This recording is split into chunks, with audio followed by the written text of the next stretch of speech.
Hi guys, today we'll be reading Hammy the Hamster. I am Hammy the Hamster.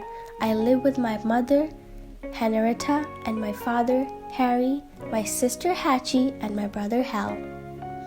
We live in South America, and you can't miss our home. It is the burrow under the trees that look like the letter H. When we are out during the day, we are very careful so we aren't caught.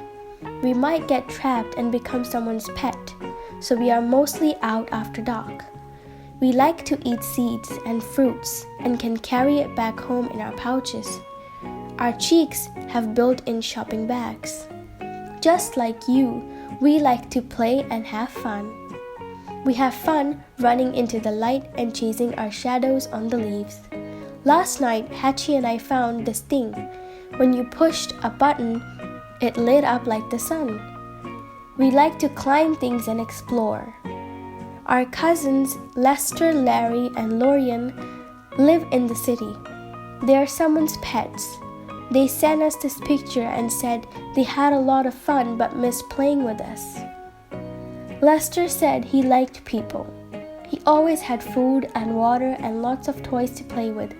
He even likes to take a ride in the pocket of his people friend Billy. I might be your pet someday.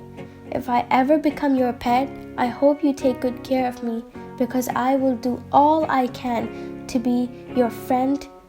Adios, amigos!